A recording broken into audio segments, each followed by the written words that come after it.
할렐루야. 우리 찬양합니다. 찬송가 31장 찬송합니다.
위에 계신 나의 친구 92장 찬송합니다.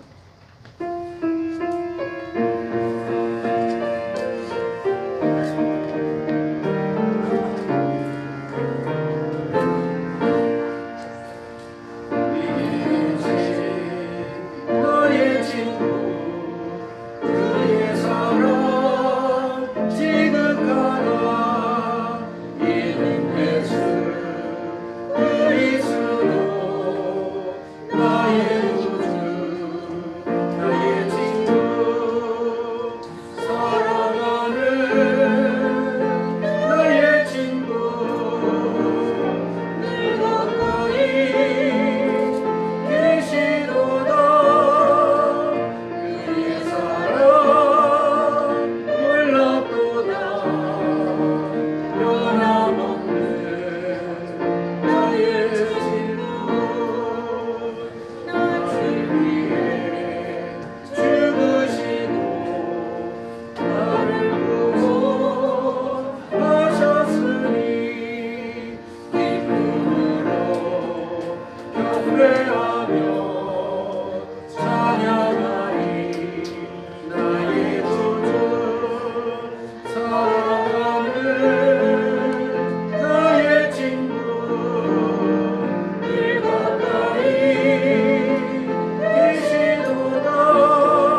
아멘. 148장 찬송합니다.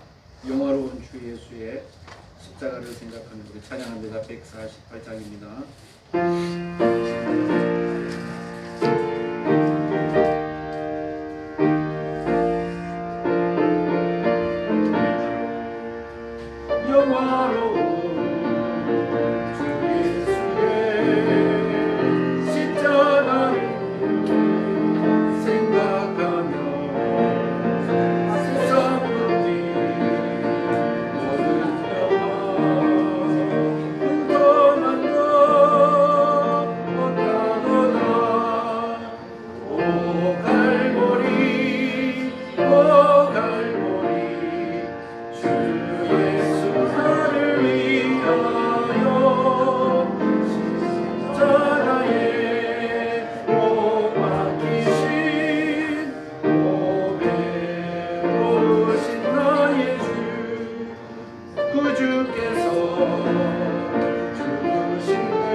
아멘. 182장 찬송합니다. 강물같이 흐르는 기쁨.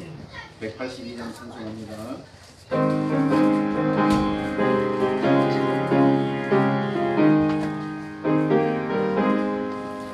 강물같이 흐르는 기쁨 성령감 네 맘이라 정결한 맘 영원하도록 주의 거처 되겠네.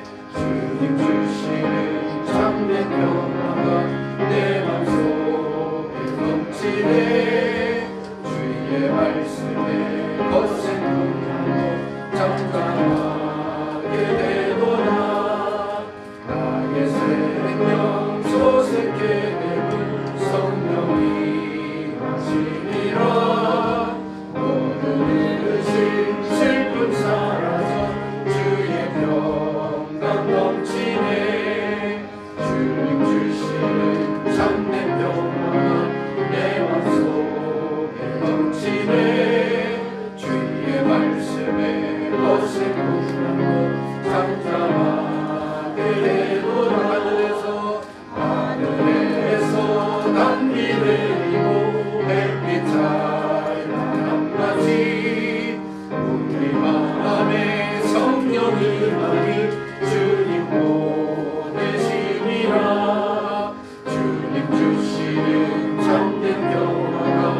하나님은 197장 연장도 찬양합니다. 은혜가 넘치는 예배 시간 되시기 바랍니다.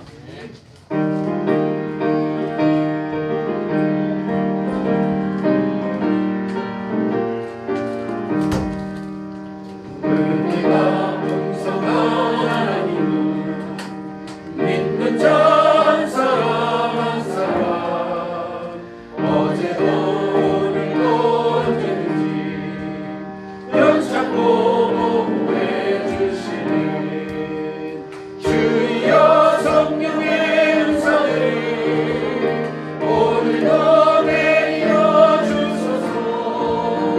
성령의 뜨거운 물들로서 오늘도 충만케 하소서. 정욕과 죄악의 물든 마을 성령의 물길로 태우사 정결케 하소서. 태우소서. 깨끗게 하여 주옵소서. 주여 성령의 은사를 오늘도 내려 주소서. 성령의 뜨거운 물길로서 오늘도 충만케 하소서. 사절합니다.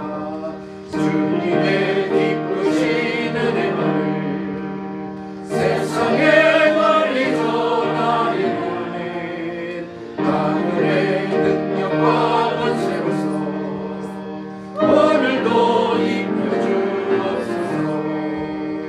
주여 성령의 은사를 오늘도 내려 주소서.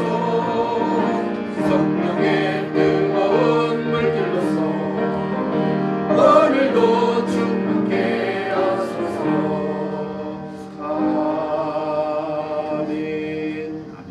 할렐루야. 우리 하나님 앞에 1월 둘째 주일 낮예배 올리겠습니다. 다 같이 일어서 주시기 바랍니다. 머리 숙여서 묵상기도 드리겠습니다.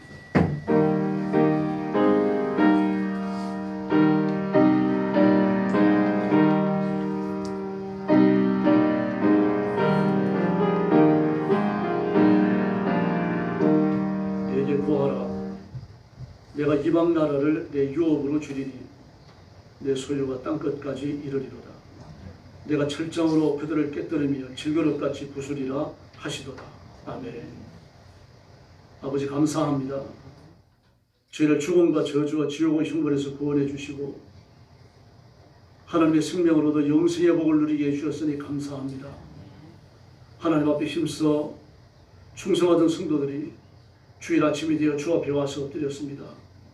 오늘 아침도 하나님의 가슴에 품어주시고 하늘의 새 힘을 허락하여 주시옵소서. 고통스럽게 복음 전하는 중국의 선교사님들, 그리고 죽음의 전쟁터와 온 세상에 흩어져서 복음 전하는 선교사님들, 그리고 주의 종들과 하나님의 사람들 그 가정을 기억하시고 눈동자처럼 지켜주시고 보호하시고 복음의 긍정한 권세를 오늘 아침도 허락하여 주시옵소서. 하나님께서 크게 영광 받으시기를 원하오며 예수님의 이름으로 간절히 기도 올리옵나이다. 아멘. 찬송같이 1장 드리겠습니다.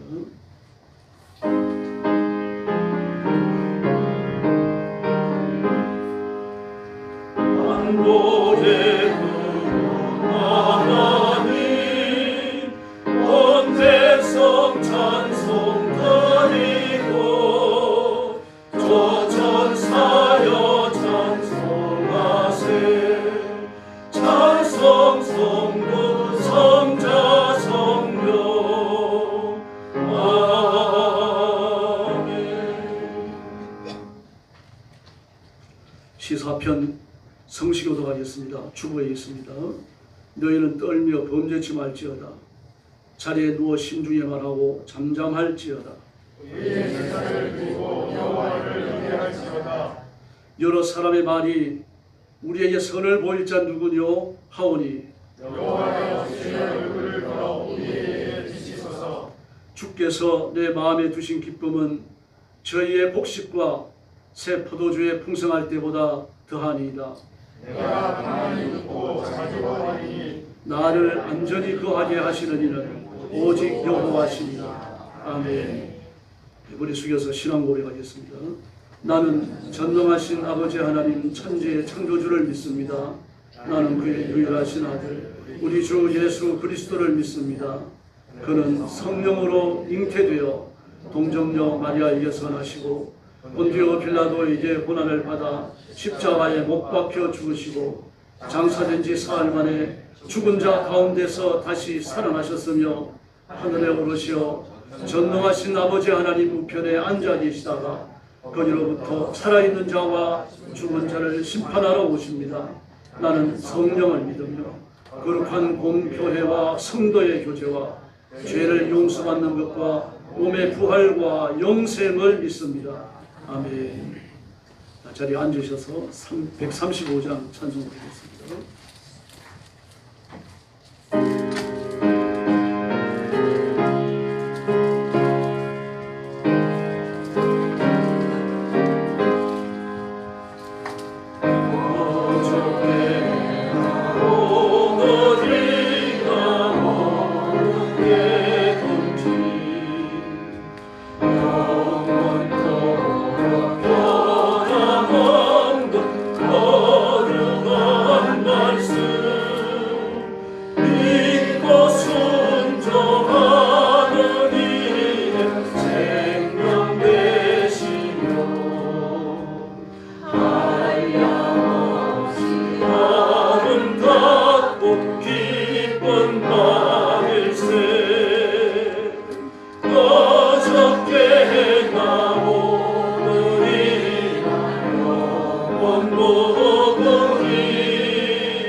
영원히 한결같은 주 예수 찬양합니다. 세상 지나도 떠날지라도 영원하신 주 예수 찬양합니다. 할렐루야. 이제 김종찬 장로님 나오셔서 기도해 주시겠습니다.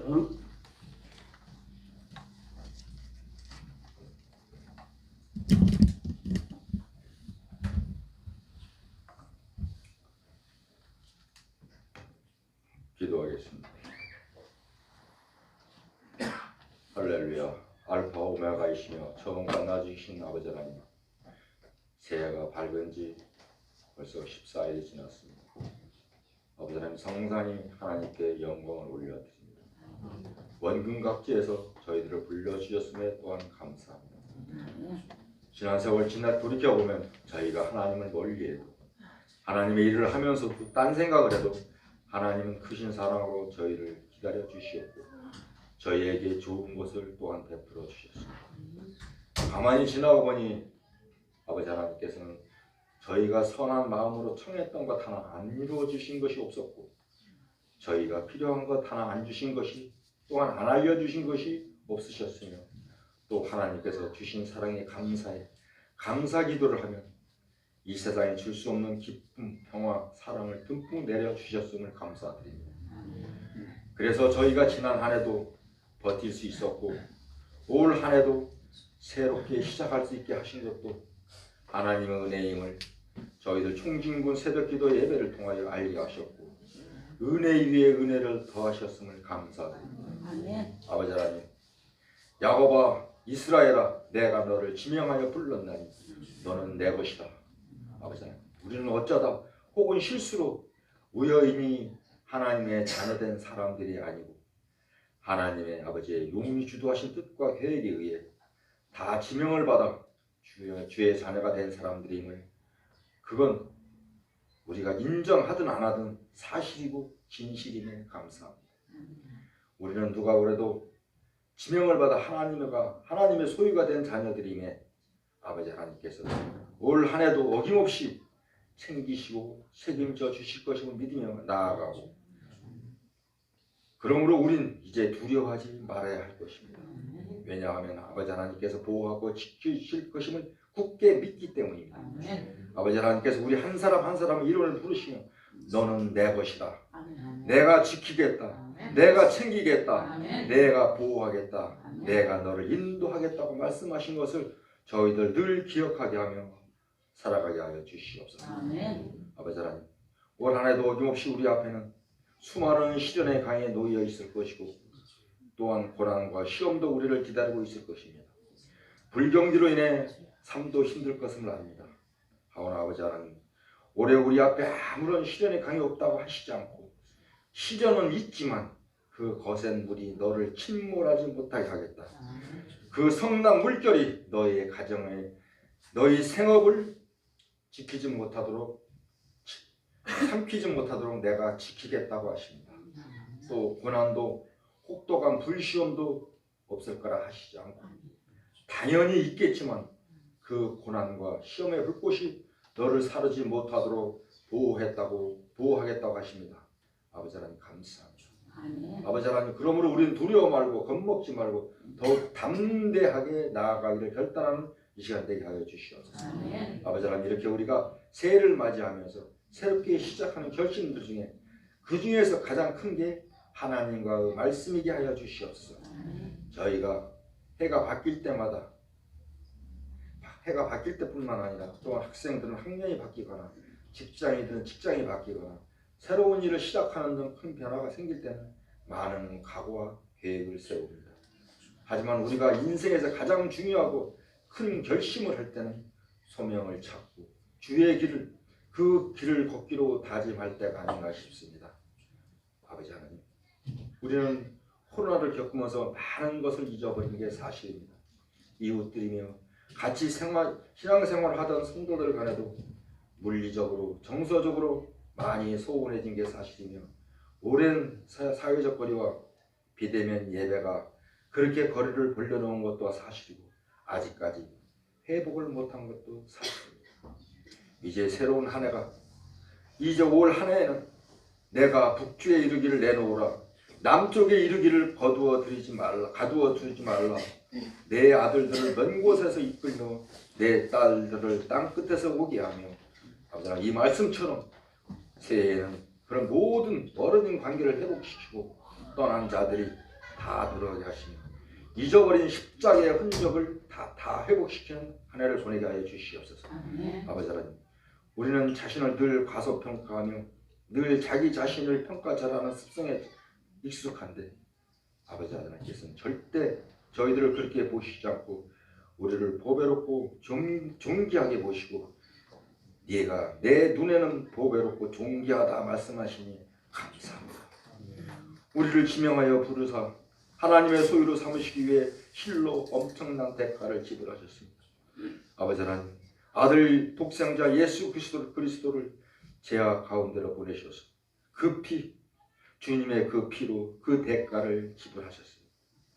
그럼 우리 한 사람 한 사람이 우리 자신을 생각하고 평가하는 이상으로 다 소중하고 보배로운 존재들임을 알게 하여 주시옵소서. 올 한 해도 이제 저희들 물 가운데로 갈 때나 불 한가운데로 지날 때 침몰하지 못하도록 불꽃 또한 불꽃이 태우지 못하도록 반드시 아버지 하나님께서 지켜 보호해 주신다는 믿음을 가지고 저희들 나아가게 하여 주시옵소서. 그래서 올 2024년도 올 한 해 승리하는 저희들 되게 하시옵소서. 아버지 하나님 올해는 저희 교회가 준비된 사람 역동적인 일꾼이라는 표로 힘차게 달려 나아가고자 합니다. 목사님과 전도사님 그리고 은퇴를 하셨지만 기름 부어 세우신 우리 송장로님에게 영육간의 강건함을 허락하시고 악에 강하고 진리를 사랑하고 불의와 타협하지 않으며 좌로나 우로나 치우치지 않고 오직 공의와 사랑으로 우리 영광 교회를 이끌어가게 하여 주시옵소서. 세우신 기관장들과 하나가 되어 한 마음과 한 뜻으로 주께서 피 흘려 세우신 우리 교회를 부흥하게 하여 주시옵소서. 사랑합니다 주님. 감사합니다. 로고스이신 예수 그리스도의 이름으로 기도드렸사옵나이다.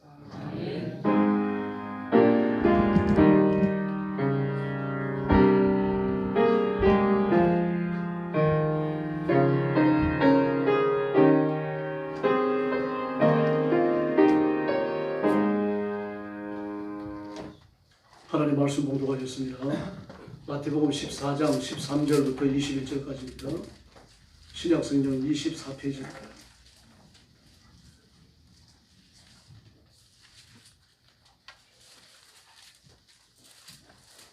마태복음 14장 13절부터 21절까지 저와 한 절씩 교독하겠습니다. 13절 제가 먼저 봅니다. 예수께서 들으시고 배를 타고 떠나사 따로 빈 들에 가시니 무리가 듣고 여러 고을로부터 걸어서 따라간지라. 예수께서 나오사 큰 무리를 보시고 불쌍히 여기사 그 중에 있는 병자를 고쳐주시니라. 저녁이 되매 제자들이 나와 이르되 이곳은 빈 들이요 때도 이미 저물었으니 무리를 보내어 마을에 들어가 먹을 것을 사 먹게 하소서. 예수께서 이르시되 갈 것 없다. 너희가 먹을 것을 주라. 제자들이 이르되 여기 우리에게 있는 것은 떡 5개와 물고기 2마리 뿐이니이다. 이르시되 그것을 내게 가져오라 하시고 무리를 명하여 잔디 위에 앉히시고 떡 5개와 물고기 2마리를 가지사 하늘을 우러러 축사하시고 떡을 떼어 제자들에게 주시매 제자들이 무리에게 주니 다 배불리 먹고 남은 조각을 12바구니에 차게 거두었으며 21절 같이 읽겠습니다. 먹은 사람은 여자와 어린이 외에 5,000명이나 되었더라. 아멘. 오늘 말씀의 제목은 풍성하신 예수님입니다. 우리가 하나님을 사랑의 아버지, 또 예수님을 사랑의 예수님이라고 부르는 것은 바로 삼위일체 하나님의 사랑이시기 때문입니다. 그래서 그게 사랑이 흘러나오는 거죠. 그와 같은 표현입니다. 온 우주와 세상을 지으신 창조주이신 예수님은 모든 것을 소유하셨고 모든 것을 관할하시고 다스리시는 줄을 믿습니다. 그 예수님의 풍성한 은총과 축복이 오늘 우리 성도들에게 충만히 임하기를 예수님의 이름으로 축원합니다. 예, 사람은 어떤 일에 몰입하면 배고픔을 잊습니다. 왜냐고 하면은 뭐 먹는 것보다 더 큰 가치가 지배하기 때문이죠. 요한복음 4장에 보면 예수님께서 사마리아의 수가성에 가셔서 전도하시게 되는데 한 여인을 만나 전도하시기 전에 이미 점심때가 지나간 것 같아요. 그래서 시장하셨습니다. 제자들을 마을로 보내가지고 먹을 걸 좀 사오게 하셨습니다. 그리고 우물가에 그 수가성 여인이 나온 것을 보시게 되는 거죠. 그래서 그에게 복음을 전하십니다. 요한복음 4장에 나오는 대로 예수님은 그 여인의 일반적 삶을 다 이끌어내십니다. 얼마나 절망적인지 스스로 다시 보게 해주시는 거죠. 그리고 예수님 자신이 구세주인 것을 증명하시고 그 여자가 예수님을 믿습니다. 믿는다는 것이 단순한 고백으로 끝난 게 아니고 마을로 들어가서 내가 메시아를 만났다. 그런 사람들 이끌고 가요. 예수님께서. 그 사건의 끝 무렵에 제자들이 먹을 걸 사들고 예수님을 찾아옵니다. 중요한 걸 못 본 거죠. 지금요. 그런데 예수님께서 얼마나 시장하실까 싶어갖고 제자들이 먹을 걸 내놓으면서 주님 이걸 드세요 그랬습니다. 요한복음 4장 31절을 보면 그 사이에 제자들이 청하여 가로되 라삐여 잡수소서. 그래서 32절에 예수님이 그들이 전혀 예측하지 못했던 말씀을 하셔요. 가라사대 내게는 너희가 알지 못하는 먹을 양식이 있느니라. 할렐루야. 전도에 빠져드셨기 때문입니다. 그 여인 하나를 죽음과 저주에서 끌어올리시는 이 일에 몰입하시고 나니까 배고픔을 잊어버리신 겁니다. 우리도 그럴 때가 있죠. 배고픔을 잊는 정도가 아니라 좀 몸이 아프고 좀 감기 몸살이 와가지고 좀 몸이 안 좋을 때요. 몸 좀 누웠을 때. 그때 정말 내가 보고 싶어하는 사람이나 내가 친한 사람이 와서 그래서 한 몇 마디만 해주고 음료수랑 사갖고 와서 좀 이렇게 따라주고 그리고 시선도 없어지는 수도 있습니다. 깨끗해지는 수도 있습니다. 몰입이죠. 이와 같은 현상이 오늘 여기에서 일어난 겁니다. 팬들이 메시아를 찾고 갈 때입니다. 그런 작곡의 영감이 끊어지는 것이 싫어가지고 23일 동안요. 먹는 것도 잠자는 것도 거의 안 했습니다. 그리고 23일 동안 그 메시아, 오라토리온 메시아가 완성되어졌을 때요. 팬들은 하인에게 밥을 가져오라고 소리를 질렀고 그리고 바람이 개눈 감추듯이 그걸 먹어치웁니다. 쓰러져 잠이 들어요. 얼마나 깊이 잤든지 가족들까지 죽었는 줄 알고 의원을 불러올 정도였습니다. 몰입이라고 하는 이렇게 초월적 힘을 발휘하게도 만드는 거죠. 오늘 남자 장정만 5,000명입니다. 그 이스라엘 사람들이 사람을 센다, 인구조사를 한다라고 말할 때 여자와 어린아이, 노인들은 빠지는 겁니다. 이 칼을 들고 전쟁터에 나가서 전쟁을 수행할 수 있는 장정의 숫자만 세는 거예요. 그러므로 남자와 여자와 노인들을 합하면 2만여 명이 다 된 걸로 봐야 됩니다. 예수님도 대단하시죠. 그 2만여 명을 앞에다 놓고 설교를 하신 겁니다. 그때 무슨 마이크가 있었어요? 확성기가 있었습니까? 그 지형 조건이 어떤지 우리가 짐작할 수도 없습니다만 게다가 주님은 하루 종일 설교하셨어요. 주님의 설교는 아침에 시작되어졌고 그리고 저녁 무렵까지 계속된 겁니다. 하루 종일 마라톤 설교를 진행하신 거예요. 그리고 하루에 걸쳐갖고 예수님의 설교가 끝났을 때 비로소 하루 종일 아무것도 안 먹은 것을 알게 된 겁니다. 깨달은 거죠. 하루 종일 아무것도 못 먹었네. 근데 배고픈 걸 몰랐어요. 설교하시는 예수님도 시장길을 몰랐고 그걸 듣고 있는 청중들도 시장길을 몰랐던 겁니다. 그때 제자들 중에 하나가 나와서 무슨 말씀을 드립니다. 선생님, 여기 빈 들이고 날도 저물어 가니까 빨리 청중들을 들여보내가지고 뭘 좀 사먹게 하십시다. 그랬습니다. 뭐 그때 들어가가지고 해가 진 거죠. 가가지고 집에서 음식을 만들어 먹기에도 좀 늦은 시간이라는 뜻입니다. 사먹게 해 주십시다. 그랬습니다. 좀 상황은 딱합니다만 이게 있을 수가 없는 일이죠. 왜 그렇습니까? 2만여 명이 되는 사람이 어디가 밥을 먹겠습니까? 여름이 되어지면 초년에서 이제 목회자 그 해외 연수를 갑니다. 수련회를요. 보통 한 몇백 명 가는데 한 번 아주 많이 갔어요. 1,000명 가까이 갔습니다. 근데 갔다 온 분이 얘기하더라고요. 가가지고 이제 그 단체 여행을 하니까요. 의사가 없이 식사를 하는데 1,000여 명이 식사를 한다고 생각해 보세요. 대단한 거죠. 미리 예약된 식당이 있고 그러니까 뭐 자기가 가가지고 이제 구석구석 찾아가서 밥을 먹는 겁니다. 한 번에 자유식이 있었어요. 그래서 이제 음식값으로 15불씩 주고 더 드는 건 이제 자기가 더 보태가지고 먹기로 하고 15불을 가지고서 식당을 찾아가고 천년이 흩어진 겁니다. 3분의 2가 밥을 못 먹었어요. 전부 다 입이 닭발처럼 나와가지고 세상에 사람을 굶기는 밥 먹을 데가 없습니다. 요즘 세상도 그렇습니다. 2만여 명을요 성수도에 풀어놓고 밥을 먹으라 그러면 1시간 안에 밥을 먹으라 그러면 먹고 오는 사람이 얼마나 있겠습니까? 그건 2000년 전입니다. 1세기 당시에요. 아마 베스사람을 전부 다 모아도요 1, 2천명밖에 안 될 겁니다. 식당 하나에 100명이 들어간다 그러더라고요. 뭐 이렇게 순환해갖고 먹어서 100명이 밥을 먹는다 그러더라도 식당 하나에 100명을 뭐 이렇게 소화해낼 수도 없습니다. 그 식당 200군데가 있어요. 200개의 식당. 200개의 식당이 어디 있을까요? 예루살렘에 있을까요? 예루살렘도 식당이 200개 안 됐을 겁니다. 이런 상황입니다. 제자들도 워낙 급하니까 그런 말을 하는 거죠. 근데 예수님께서 빌립에게 뜻밖의 말씀을 하세요. 너희가 먹을 것을 주어라. 왜 그런가 하면은 다른 사람에게 말한 게 아니고 빌립에게 얘기하시는 겁니다. 빌립이 베스다 사람입니다. 요한복음 1장 44절을 보면요. 빌립은 안드레와 베드로와 한 동네 베세다 사람이라 그렇게 말합니다. 근데 거기에 되는 분이 넘어오죠. 그러고 빌립 떠버린 것입니다. 그래서 빌립이 아주 재빠르게 계산했습니다. 예수님, 이 많은 사람들에게 떡을 사주려고 하면은 사실 떡이 아니고 빵입니다. 유대인들은 떡 안 먹습니다. 빵이에요. 이 많은 사람들이 빵을 사주려고 하면 200대대장 갖고도 모자랍니다. 아주 빠르게 계산을 했습니다. 지금 대화하면서 금방금방 계산이 나오는 겁니다. 우리가 비돌아가는 거죠. 뭐 이런 분들이 있습니다. 계산이 빠른 분들요. 그럴 수밖에 없는 건 빌립도 그 갈릴리 호수에서 물고기 잡는 사람이죠. 대를 물려서 물고기 잡는 사람이 그러니까 베스다와 인근 동네에 또 예루살렘까지 가서 물고기를 파는 사람이에요. 그 장사하는 사람이니까 계산이 빨랐던 거죠. 그런 상황인데 안드레가 뭔가 좀 해보려고 애쓰다가 잘 안 되니까 한 아이를 만났는데 그가 빵 5개하고 물고기 2마리를 가지고 있습니다. 그래서 그걸 예수님께 데리고 왔어요.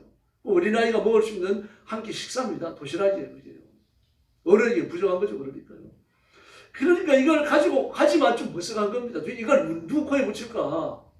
선생님을 잡수시라 그럴까? 그럼 애는 뭐가 될까?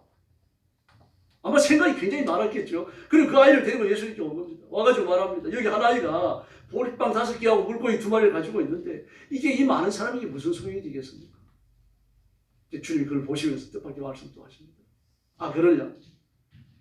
사람들을 50명씩 100명씩 나눠가지고 앉혀라. 그리고 이 보리빵 5개하고요 물고기 2마리 뭐 구웠는지 튀겼는지 모르겠습니다. 어쨌든 그걸 가지고 왔습니다. 가지고 하늘을 향하여 간절히 감사하고 그리고 그 도시락을 바친 아이에게도 축복기도 해주셨겠죠. 그리고 제자들이 무리 지어 앉아있는 사람에게 나누어주라고 말씀하시는 겁니다. 그때 기적이 일어납니다. 아무리 나누어줘도요 빵이 줄어들지 않습니다. 물고기도 줄어들지 않습니다. 그리고 마침내 2만 명에 가까운 사람들이 전부 배부르게 먹었고요. 그리고 나머지 부스러기들을 모아보니까 12광주리가 넘치도록 모으게 되어진 겁니다. 여러분, 주님은 기적이십니다. 주님이 기적이신 것은 창조주이시기 때문입니다. 모든 걸 소유하셨고 모든 걸 가지셨고 그러므로 모든 것을 나누어 주실 수가 있다는 이야기입니다. 이 복을 받으셔야 합니다. 지난 2023년도에요. 중소기업 1,508개가 파산했습니다. 158개가 아니고 1,508개가요. 1,200명부터 10,000명까지 모이는 메이저 기업은 14개가 파산을 했습니다. 건설회사 상당히 포함되어 있습니다. 놀래기지죠. 이 회사가 이렇게 망하니까 자기가 다니던 회사가 뭐 파산을 해갖고 만약번이니까 먹고 살 길이 없으니까 가족을 이끌고 시골로 내려간 사람이 가장만 10만 명이에요. 작년 한 해 동안에. 그러면 이제 그 혼자 살아가는 그런 독신 가장들도 있을 테니까 그들을 제외한다고 하더라도요. 처자식이 있을 것이고 부모 모시고 있는 사람도 있을 거 아닙니까? 수십만 명이 서울을 이탈한 거예요. 뭐 여러분도 한 해를 살아오셔서 잘 아실 겁니다. IMF 때보다 더 어렵다고 말합니다. 이자율 높죠. 물가 올라가죠. 수익은 제자리죠. 파산하는 자영업자는 한두가 아닙니다. 집값이 곤두박질을 치면서요. 그 곤두박질 치는 집값과 관련되어지는 사업들이 무너지는 겁니다. 건설회사가 무너지고 목tuk발이 문을 닫고요. 이런 지형입니다. 그러나 풍성하신 하나님께서 복을 주시면 이런 위기를 이겨낼 줄로 믿습니다. 그래서 우리가 복을 해야 됩니다. 하나님 복을 내려 주시옵소서. 기도하셔야 돼요. 따라하시기 바랍니다. 하나님 복을 내려 주시옵소서. 하나님 복을 내려 주시옵소서. 부르짖고 풍성하신 복을 체험하시기를 바랍니다. 여러분, 우리는 가진 것이 적거나 또 없거나 그렇습니다. 할 일은 많아요. 하나님께서 최고의 관심사를 가지시는 것은 죄인이 구원받는 겁니다. 한국교회 컨설팅 연구소에서요, 세계 복음화를 위해서 교회가 몇 개나 필요한가 계산을 했는데 500만 개의 교회가 필요하답니다. 근데 지금 지상에 있는 교회는 250만 개 정도가 된다고 말해요. 근데 250만 개의 교회가 더 필요합니다. 250만 개의 교회를 20년간 짓는다고 할 때 한 개 교회를 지을 때마다 4천만 원이 들어간다면 100조 원이 필요합니다. 20년간 매일같이 약 70억 원의 돈을 써야 됩니다. 우리가 얼마나 큰 복을 받아야 되는지 여러분이 깨달으셨으면 좋겠습니다. 같은 통계를 보면 세계를 복음화시키는데 선교사님들이 대략 100만 명 정도가 필요한다고 말해요. 그런데 지금 전 세계에 흩어진 선교사님들이 많은 것 같지만요, 18만 6천 명밖에 안 됩니다. 더구나 지금은요, 예전에 비해가지고 선교사를 나가겠다 헌신하는 사람들 자체가 적어요. 전에는 부원이 할 때도 선교사를 헌신하는 분들이 꽤 있었습니다. 적지 않았어요. 사실 초기에 선교 훈련원이 있습니다. 선교 훈련을 다 마치고 났는데도 선교 나가지 못하는 분들이 한두 분입니다. 그래서 국내에 소화되는 거죠. 왜 그렇습니까? 후원을 약속하는 교회가 없기 때문이에요. 어떤 분들은 그런 말을 합니다. 꼭 후원자가 있어야 되느냐? 선교가 사명이라 하면 생명 걸고 나가야 안 되느냐? 그래요. 선교사는 생명 걸고 나갈 수 있습니다. 몇 달 해내갈 수 있어요. 그걸 찾아시거든요. 더구나 생태 같은 자식들의 안달과 교육은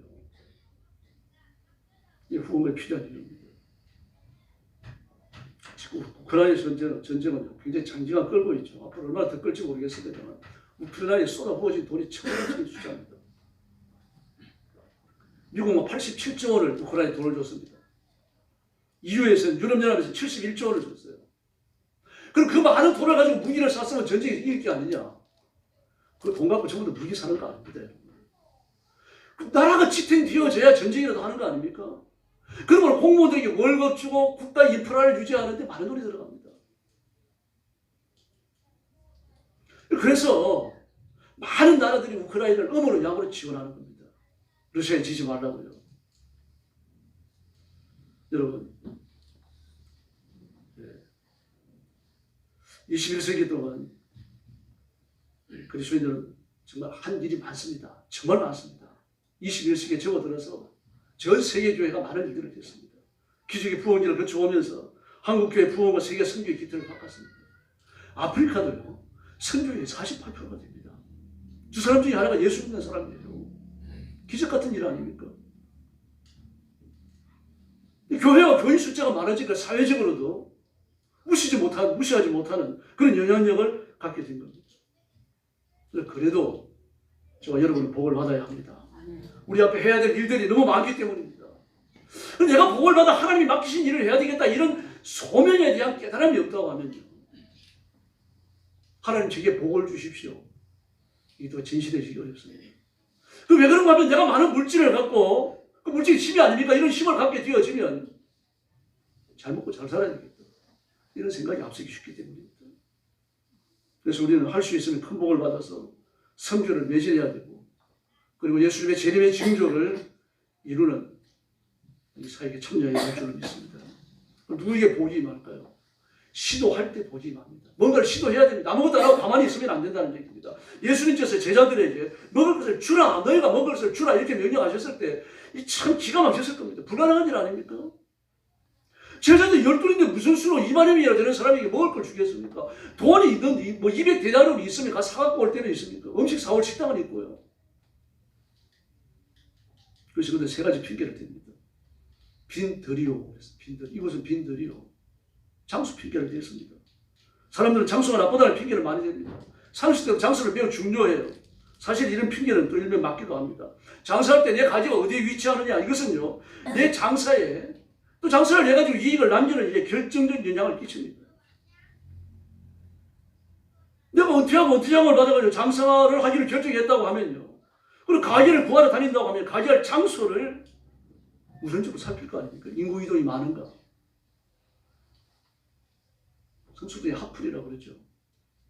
주일날 저는 늦게 가면 나가봤습니다. 진짜 대단합니다. 젊은 사람들이요. 어디 그래 돌아다니는지요. 그래 낮에 볼 때는 몰랐는데 저녁에 나가니까 뭐 골목이에요. 희한한 식당과 카페들이 많이 들어서 있어요. 우리가 알면 일단 식당이라고 하는 표시가 있어야 되잖아요. 근데 식당이라는 표시가 없어요. 근데 젊은 사람들은 잘 찾아다닙니다. 뭘 만들어주는지도 모르겠어요. 궁금하기도 하더라고요. 이 장소가 중요합니다, 여러분. 좋은 장소는 물색을 해야 됩니다. 그러나 하나님의 기적이 임하면요, 장소를 초월하는 복을 받게 될 줄로 믿습니다. 야베스를 보십시오. 그 야베스의 형제 다 가난했습니다. 그 어머니도 난상 끝에 야베스를 낳았어요. 형제들이 다 가난하고 집안이 가난했습니다. 근데 야베스가 각성을 한 겁니다. 내가 하나님의 복을 받아야 됩니다. 그리고 하나님 앞에 엎드려 기도하잖아요. 하나님 제 지경을 넓혀주십시오. 그 야베스는 하나님의 그 복을 받아가지고 지경을 넓혀주시는 복을 받았어요. 그 가지고 무예 살리잖아요. 현재를 무예 살립니다. 이런 성도들이 되기를 바랍니다. 돈 벌어서 나만 잘 먹고 잘 살아야 되겠다 이런 생각하지 마시고요. 좀 딴 사람도 무예 살려야 되겠다 이런 생각을 가지셔야 됩니다. 자기가 좋아서 돈을 많이 벌고 장수가 나빠서 장사가 안 되는 것만은 아닙니다. 하나님 복을 주셔야 됩니다. 장수가 좋아야 돈을 많이 벌 수 있는 보편적 생각이에요. 그 시골 총부수지에 있는데 사람들이 모이드는 카페가 있잖아요. 그 카페 그 TV에 나오는 걸 보니까 신기합니다. 세상에 이런 데까지 사람들이 찾아오나. 서울에서 뭐 차를 타고서 말입니다. 그런 데를 갑니다. 이 도대체 이런 데 어떻게 카페가 있을 수 있을까? 또 지방 중소도시 골목 구석구석이에요. 희한한 식당 카페가 모여있는 데도 있더라고요. 성수도 그 중에 하나죠. 물론 앞으로 장사는 계속 잘 될지 모르겠습니다. 인터넷에 나오고 TV에 나오고 막 난립니다. 정말 내가 복을 받아야 되는데 내가 있는 장소가 납니다. 하나님이 깨우쳐 주시고 이동시켜 주실 줄로 믿습니다. 하나님의 정권을 믿으시길 바랍니다. 그러므로 기도의 안테나를 세우고 있어야 됩니다. 그다음에 두 번째 핑계는 뭡니까? 저물었다. 이건 빈들이요 날도 저물었으니 저물었다는 핑계입니다. 이게 많은 사람들이 이구동성으로 되는 핑계입니다. 새로운 일을 시작하지.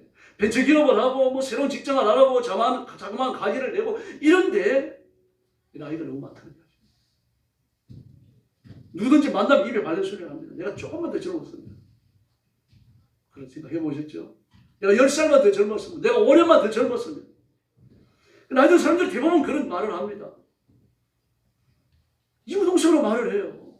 야, 내가 10년만 더 젊었으면 이런 일을 해볼 텐데. 나이 70, 80이 돼서 그럽니다. 10년만 더 젊었다니. 젊은 나이는 없어요. 젊은 생각이 있는 거죠. 잊지 말기를 바랍니다. 지금 내 나이가 바로 내 전시대 사람들이 가장 갖고 싶어하던 황금 나이입니다. 그리고 지금이 가장 좋은 시간이고 지금 시작한다면 가장 좋은 때에 시작하는 겁니다. 그 다음에도 세 번째 핑계가 뭡니까? 돈이 없다는 거예요. 200데나리온이나 있어야 되는데 이 돈을 어디서 가지고 오겠습니까? 이 핑계입니다. 아직 시작도 못한 사람들이에요. 돈이 없거나 부족하다는 돈 핑계를 많이 냅니다. 맞습니다. 충분한 자본금은 무엇보다도 중요하죠. 그러나 자본금보다 더 중요한 게 있습니다. 그게 뭡니까? 내 인생에 대한 스스로의 가치를 발견하는 겁니다. 그리고 부유하신 하나님, 풍요로우신 예수님을 잊지 않고 기억하는 겁니다. 작은 자본으로 대사업을 이룬 사람들이 적지 않죠. 현대 정주영 씨는 방앗간에서 시작했습니다. 거대한 디자인을 내는 생자 한 마리의 그림을 시작합니다. 소니는 2차 대전에 잿더미에 소개했어요. 부서진 백화점 뒷반에서 시작을 합니다. 미쓰비시 이란의 N의 신화는 유명합니다. 여러분. 책도 나왔죠. 이란의 신화. 그런데 뭐 거대한 사람들만 말을 했습니다. 예수님의 제자들도 이 세 가지 핑계를 그대로 댔어요. 핑계를 대면서 아무것도 안 한다면 아무것도 못하는 겁니다. 그렇게 인생을 허송 생활하다가 죽는 거죠. 그러나 안드레는 불확실했지만 일단 시도했습니다. 그래서 오병이어를 들고 있는 아이를 만났고 그 오병이어를 통해서 우리는 아예 한 끼 식사 아닙니까? 그걸 통해서 예수님께서는요 무려 2만여 명이나 식사를 하고도 남는 놀라운 역사가 일어났습니다. 그 기적을 일으키셨습니다. 언제나 무언가 시도해 보려고 하는 이런 사람을 통해서 하나님의 축복이 임할 줄로 믿습니다. 할 수 없다, 안 된다, 모자란다, 망한다 이런 생각을 하는 사람은 행동을 안 하기 때문에요. 결국 그렇게 망합니다.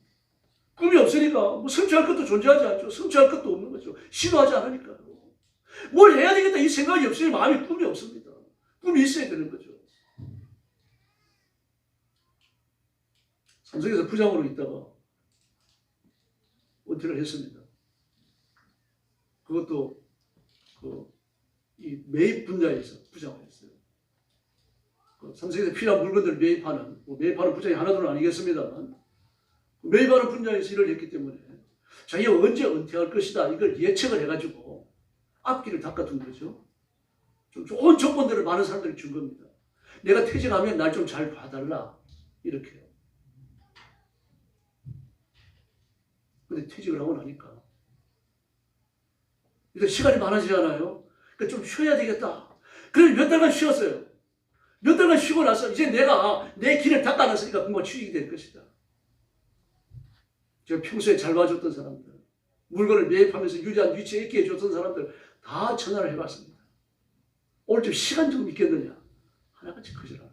아주 냉담합니다. 이 사람이 나에게 직장 뭐 좀 돈벌이 없는지 좀 알아보려고 전화하는 게 틀림없다. 그래가지고는 한 사람도 만나지 못했다고. 그래 어떻게 합니까? 엎드려 기도하는 거죠. 기도하면서 결국 선택한 것이 통닭집입니다. 프랜차이즈 통닭집은 아니고요. 몇 번 실패를 했다가 이제 잘하고 있다 그러더라고요. 내 인생길을 내가 준비하는 줄 알았는데 하나님은 나를 위해 가지고 다른 걸 준비해 놓으셨더라고요. 가정을 합니다. 삼성에서 메인 파트에서 부장을 지냈다고 하면 갑 중에 갑이잖아요. 근데 거기서 내려오고 나니까요. 아무것도 안 돼요. 사람은 그렇게 보지만요. 하나님은 살 길을 준비해 놓으신 줄 믿습니다. 그러므로 원망하고 불평하고 남의 성공에 대해서 질투하고 그렇게 살면은 그렇게 패배의식에 살다가 그렇게 죽는 겁니다. 부정적인 생각, 안 된다, 힘들다, 불가능하다 이런 말을 버립시다. 내가 힘들더라도 남이 잘 되면요 박수 쳐주고요. 하나님 저 사람 더 잘 되게 해주십시오. 위해서 기도해 주십시다.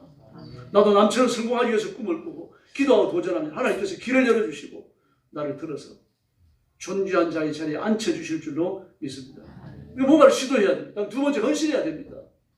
헌신 없이 얻어지는 건 아무것도 없습니다. 현실은 어렵지만 그래도 무언가를 시도하는 사람이 복을 주시고 그 시도하는 과정에 헌신이 필요한 겁니다. 오병 이거 별거 아니잖아요. 우리나라가 먹는 도시락이에요. 그 보리빵 5개요.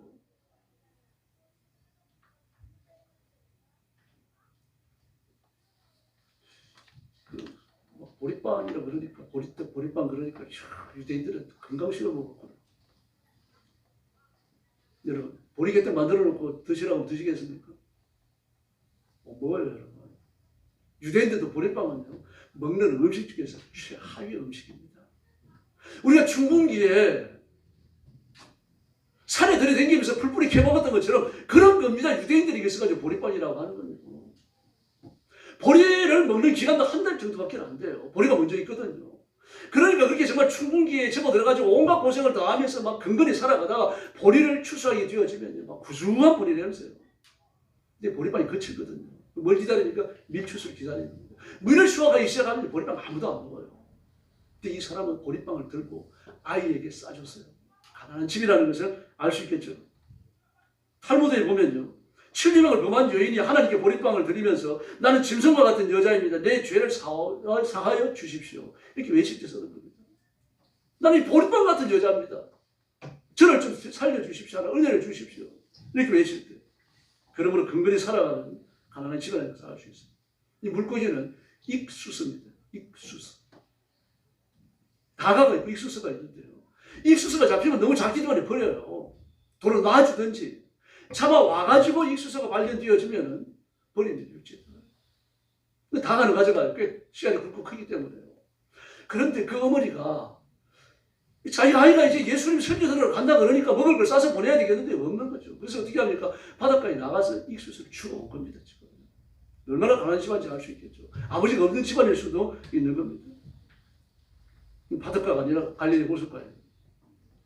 이 가난한 집안에 보잘것없는 헌신이 2만 명을 모여 살리고 12광주를 남기는 놀라운 결과로 결실되어졌습니다. 복을 헌신을 통해서 노만 필세 필은요. 유명 상담가 목회자이기도 하고요. 가정에 위기가 왔다면 이렇게 하라. 그런 10가지 원칙을 가르쳤습니다. 이제 어떤 분이 그 편지로 상담을 해왔는데 이 노안 핀세필이 좀 과거 사람입니다. 그 편지로 보내고 또 잡지 싣고 그랬습니다. 첫째, 돈을 남용하지 마라. 두 번째, 기도하는 마음으로 물건을 사라. 아무거나 사지 말라는 얘기죠. 세 번째, 서로 딴주머니를 찾지 마라. 이 쭉 나열을 하다가 마지막 10번째 아주 큰 글씨로 큰 포인트를 이용해갖고 말라기 3장 10절을 기록했습니다. 하나님의 것을 도둑질하지 마라. 11조 하는 이야기죠. 만군의 여호와가 이르노라. 너희가 온전한 11조를 내 창고에 들여 나의 집에 양식이 있게 하고 그것으로 나를 시험하여 내가 하늘 문을 열고 너희에게 복을 쌓을 곳이 없도록 붙지 아니하라 보라. 노만 핀세필 목사님은 이 글을 쓰고 나서 이렇게 말했습니다. 11조의 복은 기독교의 역사가 증거하는 사실입니다. 저는 11조를 하고 복받았다는 사람의 간증하는 사람들을 한 트럭을 싣고 올 수 있습니다. 그렇게 말하겠습니다. 1980년대 초의 일입니다. 아주 오래전이죠. 40년 전이니까. 사람들이 다 가난할 때 아닙니까? 막 한참 경제 부분이 일어날 때입니다. 그래도 피곤할 때입니다. 서울 신창중앙교회 이정호 장로님이 계셨습니다. 이미 장로님이 되기 전입니다. 결혼하고 신촌 봉원동이라고 보험자리를 마련했습니다. 봉원동이라고 그러면 신촌에 좀 그때는 후진 동네가 나옵니다. 근데 거기서 이제 뭐 물건이 싸고 그러니까 자기 약대를 나왔으니까 조그마한 약국을 열었어요. 그러면서 교회를 생긴 겁니다. 근데 수입이 영 생각보다 변변찮은 겁니다. 감사원도 떼먹고 11조도 잘라먹었어요. 그리고 더 피폐해지는 겁니다. 근데 하루는 말라기 3장을 읽다가 말입니다. 가슴이 찔렸어요. 내가 하나님을 훔쳤구나. 그리고 그때 하나님 앞에 무릎을 꿇고 울면서 회개하고 기도합니다. 주님, 지금까지 인간적인 힘을 쏟았으나 얻은 것은 없습니다. 11조도 떼어먹고 감사원도 떼어먹고 그럼 제가 부자가 될 줄 알았는데 안 됐다는 얘기입니다. 이제부터 주님 중심으로 살며 감사원과 11조는 반드시 하겠습니다. 저에게 복을 주십시오. 이제 그러면서 정말 인내하면서 약속드린 대로 하나님 앞에 매주 11조와 감사원을 준비했다 봉헌했습니다. 한 달 동안 모으려고 하니까 시험에 들 것 같아서 매주 한 겁니다. 그럼 매일 계산을 하고 계산하고 중에 정확하게 11조를 떼고 감사원금을 떼고 일주일 동안 모았다가 그리고 하나님 앞에 헌금을 드렸던 겁니다. 그런 생활을 한 지 얼마 되지 않았어요. 상당히 여유로워졌어요. 어느 정도로 여유로워졌는가 하면요. 2대 입구에다가 가게를 얻을 만큼 돈이 모인 겁니다. 1년이 안 됐어요. 전화기. 논란이 됐죠. 그래서 그때부터 2대 입구로 옮긴 다음부터 정말 잘 되는 겁니다. 난리가 도친듯이 잘 되는 거예요. 수입이 적을 때도 하루에 4,000원 11조를 뗐다고 합니다. 지금 하루에 4만 원 벌었다고 하면 별거 아니죠. 그래 80년도 초에 4만 원을 엄청납니다. 그때 인천에 있는 한국유리 노동자들이 점심을 먹고 한 달에 15만 원을 받던 때라고 말합니다. 그리고 하루에 4만 원 벌고 4,000원 11조를 뗐다고 하는 건요. 이 기적적인 돈이 하나님 보지만 거죠. 하나님 앞에 헌신하십시다. 나 아무것도 안 하고 그래서 민수명성 앉아가지고 뭘 구해서는 안 되는 거죠. 그다음 세 번째, 하나님께서 복을 주실 때 보지 맙니다. 이게 가장 중요합니다. 하나님이 안 주시면 안 된다는 얘기입니다. 보리떡 5개와 물고기 2마리 이걸 가지시고 하늘을 우러러 축사하시고 제자들에게 주시면서 띄워줘라.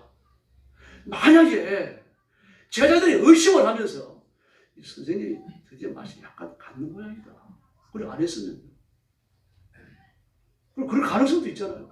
근데 제자들은 예수님의 말씀을 철석같이 믿었던 겁니다. 그럼 상상을 해보세요.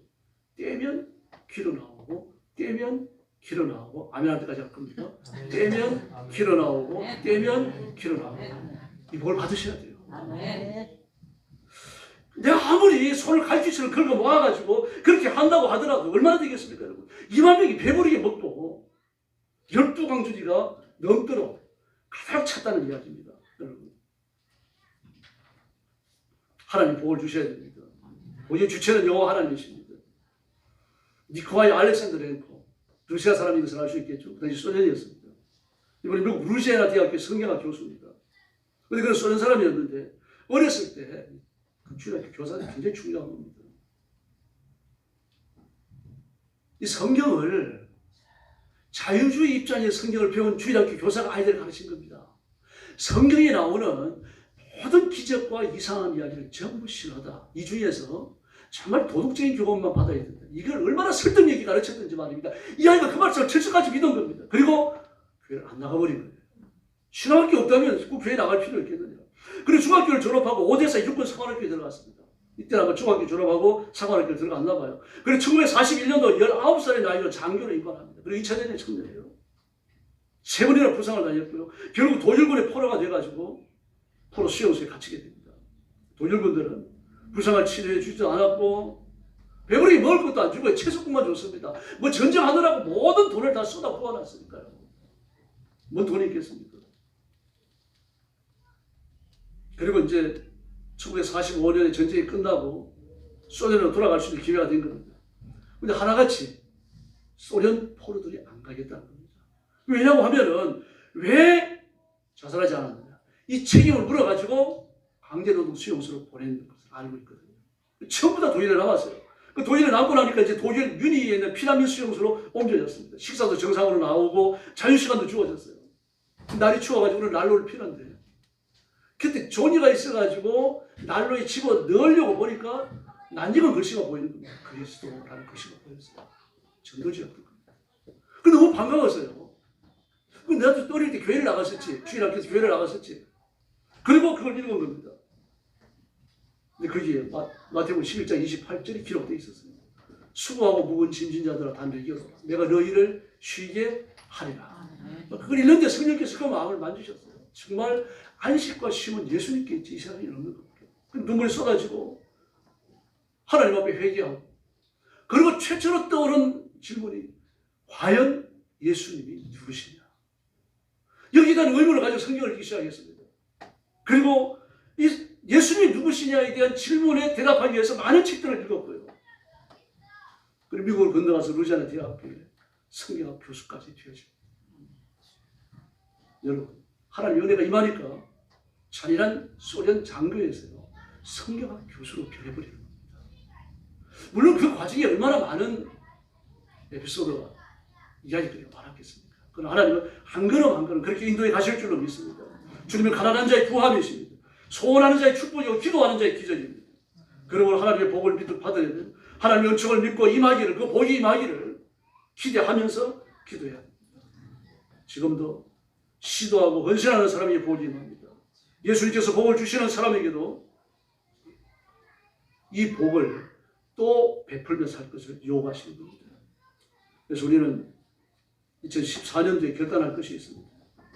예수님 한 분을 깊이 사랑하십시다. 말씀을 부지런히 읽고 기도를 쉬지 마십시다. 예수님께 풍성한 은총을 구하십시다. 우리도 할 수 있습니다. 따라 하시기 바랍니다. 우리도 할 수 있다. 우리도 할 수 있다. 할렐루야. 가난을, 질병을, 고통과 고난을 극복할 수 있습니다. 그러므로 모든 절망적 환경을 극복하고 초월의 복을, 기적을 누리는 성도들이 되기를 예수님의 이름으로 축원합니다. 기도하겠습니다. 자비로우신 아버지 하나님 감사합니다. 2023년도 우리가 힘겹게 1년을 걸어왔고 또 2024년도 또 한 해를 시작합니다. 작년보다 더 어렵다고 말합니다. 인간들은 그렇게 말할지라도 하나님 저와 성도들에게 풍족한 복을 허락하여 주시옵소서. 우리 성도들을 위해 하나님이 예비하신 복과 은총과 풍성한 기적이 있는 것을 믿습니다. 성도들이 이 사실을 믿으면서 시도하게 하시고 복을 주신다는 사실을 믿게 하시고 내가 시도하는 일을 위하여 헌신하게 하시고 하나님 앞에 활짝 매달려 기도하여 기적의 한 해를 결산할 수 있도록 역사하여 주옵소서. 시험거리를 떠나가게 하여 주옵소서. 시험거리에 우리 성도의 발목을 잡는 이 더럽고 악한 마귀와 예수님의 이름으로 명하노니 떠나갈지어다. 우리 성도들에게 부유한 믿음을 가지도록 물질의 창대함을 가지도록 건강의 복을 소유하도록 복의 복을 더하여 주시옵소서. 가정이 화목하고 평안하게 하시고 믿지 않는 가족들이 다 예수 믿게 하시고 부모님들의 신앙이 자녀들에게 섬겨지어지고 자녀들이 더 큰 믿음으로 더 큰 복을 체험케 하여 주시옵소서. 우리 성도들을 주 앞에 맡깁니다. 오늘 연도가 손으로 하는 일에 복을 주시옵소서. 물질의 풍족함을 주시옵소서. 하나님의 부유하심을 나누어 주시옵소서. 주시는 물질로 복음 전하게 하시고 가난한 사람들을 구제하게 하시고 영혼을 건지는 귀한 사역을 감당케 하여 주시옵소서. 예수님의 이름으로 간절히 기도 올려옵나이다. 아멘.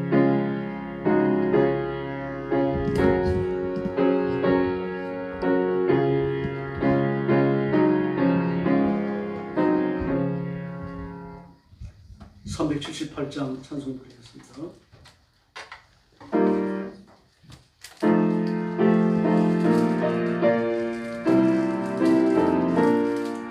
내 선한 목자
제목을 하나님께 드리겠습니다. 헌금을 나오시기 바랍니다.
기도하겠습니다.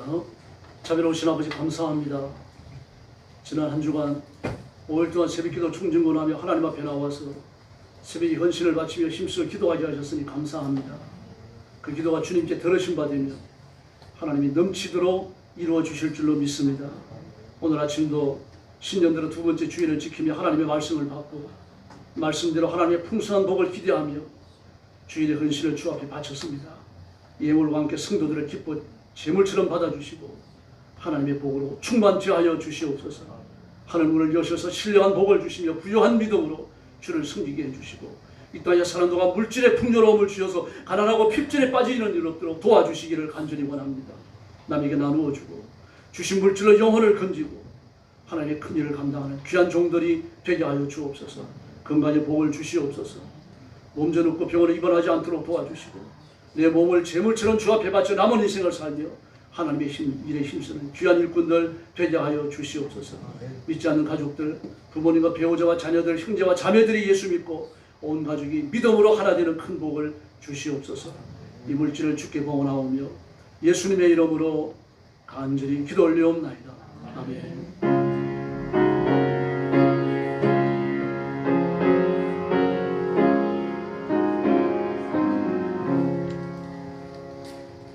영광 가족 소식 알려드립니다.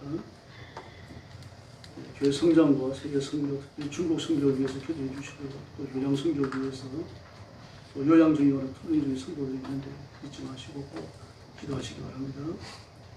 저도 토요일 빼놓고 예수를 엎드려서 여러분의 가정을 위해서 또 여러분 가족 한 사람 한 사람 이름 불러가면서 기도합니다. 하나님께서 우리 성도들의 연합된 기도를 들으시고 올 2024년도에 기적을 베푸실 줄로 믿습니다. 그리고 올해 성도 암송 계속하겠습니다. 빠짐없이 참여해 주시기 바랍니다. 연말 정산 수료는 재정부에 의뢰해 주시고요. 오늘 전전 신년 인사회 하면서 식사를 외부에 나가서 하려고 했는데 이게 좀 쉽지가 않네요. 대부분 식당들이 문을 닫아요. 주일날. 옛날에 평양을 한국이 예루살렘이라고 불렀거든요. 기독교인들이 너무 많아가지고 주일날 교인들이 전부 교회를 가고 또 주일날 뭐 사고 팔지 않았으니까요. 장사를 할 수 없어가지고 문을 닫아놨어요. 근데 이제는 가게들이 알아서 문을 닫습니다. 문제들은 중국 음식이나 또 매운 음식 하는데 우리 성도들이 또 안 좋아하는 음식 그런 거 가지고 그 사모가 교회 식당에서 떡국을 끓였습니다. 끝난 날에 떡국 잡수시고요. 그리고 오후 예배는 가정 예배를 드리겠습니다. 집으로 돌아가셔서 가정 예배 드리시고 식사하시면서 서로 교제해 주시기를 바랍니다. 이 옆에 있는 성도들하고 인사 나눠 주시기 바랍니다. 한 번 더 인사. 올 한해는 풍성한 복을 받으십시오. 네, 감사합니다. 한쪽에 주시면 잠깐 얘기하십시오. 저번 주에 또 나왔습니다. 딴 게 아니고 저번 주에 그 그 성자모님하고 재정부 문제로 이제 사과드렸고요. 일반 성도분들. 근데 오늘 총장님이 나오셨는데 권사님들께서 그 성자모님이 연장자시고 보니까 공개적으로 좀 사과를 하기를 원하셔서 그게 맞는 것 같아서 이 자리에 나왔습니다. 재정부의 일에 관계된 거는 제가 목사님 보고 드리고 나면 목사님을 처리하실 일인데 제가 총장님한테 연장자분한테 좀 이렇게 따지듯이 말씀을 드리고 그런 것에 대해서 정식으로 찾아드리겠습니다. 죄송합니다. 감사합니다. 사과하셨고 그러신 분 박수를 보내주십시오. 이제 일어나셔서 55장 찬송 부른 후에 축도하겠습니다.